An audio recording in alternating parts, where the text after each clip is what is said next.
नमस्कार, मैं खुशी और आप देख रहे हैं हिंद सागर। आइए नजर डालते हैं आज की बड़ी खबर पर। औरंगाबाद की 2 सीटों पर जीत को लेकर ऐसे ही कॉन्फिडेंट नहीं है ओवैसी। 5 महीने पहले ही मिल गए थे संकेत। महाराष्ट्र की सियासत से किंगमेकर बनने की उम्मीद से चुनावी मैदान में एमआईएम के प्रमुख असदुद्दीन ओवैसी ने 17 सीटों पर अपने प्रत्याशी उतारे हैं।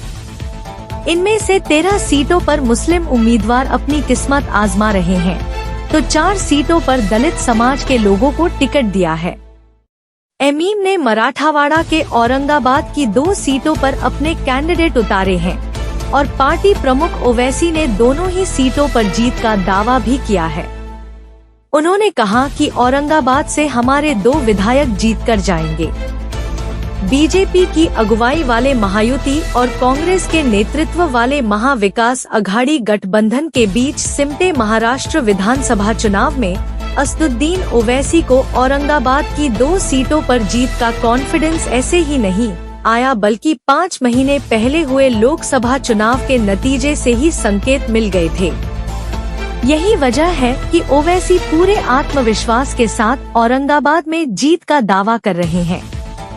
औरंगाबाद में एमआईएम की मजबूत चुनौती। ओवैसी ने औरंगाबाद, छत्रपति संभाजीनगर जिले की औरंगाबाद सेंट्रल और औरंगाबाद पूर्वी सीट पर अपने उम्मीदवार उतारे हैं।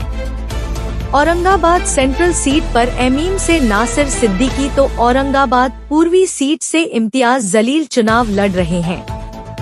इम्तियाज जलील के सामने सपा और वंचित बहुजन अघाड़ी ने मुस्लिम प्रत्याशी को उतार रखा है, जबकि बीजेपी से मोरेश्वर सावे और कांग्रेस से लाहू हनुमंतराव चुनाव लड़ रहे हैं।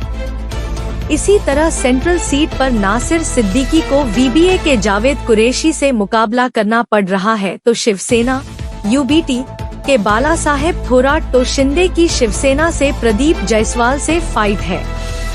औरंगाबाद से एमआईएम के टिकट पर चुनाव लड़ रहे इम्तियाज जलील और नासिर सिद्दीकी दोनों की जीत की भविष्यवाणी असदुद्दीन ओवैसी ने कर दिया है।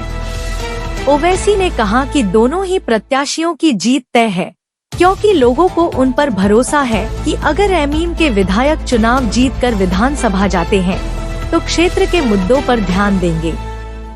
औरंगाबाद में पीने की पानी की समस्या, खराब सड़कें और रोजी रोजगार का संकट प्रमुख मुद्दा है। हमारी पार्टी के दोनों ही विधायक जीत कर सदन में जाएंगे तो उनकी समस्याओं पर चर्चा ही नहीं, बल्कि उसे हल करने की कोशिश करेंगे।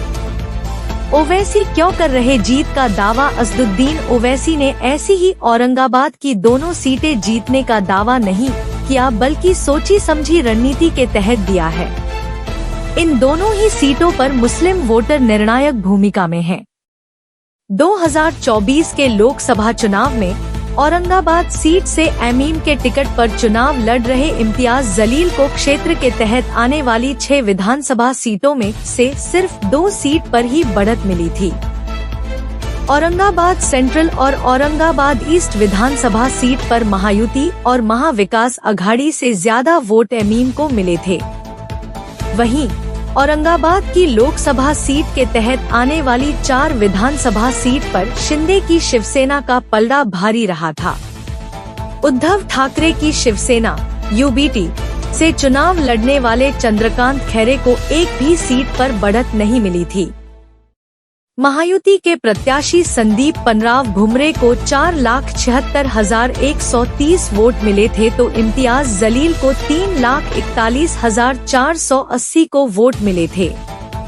उद्धव की शिवसेना यूबीटी के चंद्रकांत खैरे को 2,93,450 को वोट मिले थे। लोकसभा चुनाव में औरंगाबाद सीट शिंदे की पार्टी ने भले ही 1,34,650 वोटों से जीतने में कामयाब रहे हों, लेकिन ओवैसी के कैंडिडेट ने महाविकास अघाड़ी के उम्मीदवार से ज्यादा वोट हासिल कर बड़ा संकेत दे दिया था। इसके चलते ही ओवैसी औरंगाबाद जिले की दोनों सीटें पर जीतने का दावा कर रहे हैं। इसके लिए तमाम तर्क भी दे रहे हैं। अब तक के लिए बस इतना ही। फिर होगी आपसे मुलाकात ऐसी एक और बड़ी खबर के साथ। तब तक के लिए नमस्कार और देखते रहिए हिंद सागर। ऐसे ही लेटेस्ट अपडेट्स के लिए हमारे चैनल को सब्सक्राइब करें और तुरंत नोटिफिकेशन पाने के लिए बेल आइकन प्रेस करना ना भूलें। और यदि आप हमें फेसबुक के माध्यम से देख रहे हैं तो हमारे चैनल को फॉलो जरूर करें।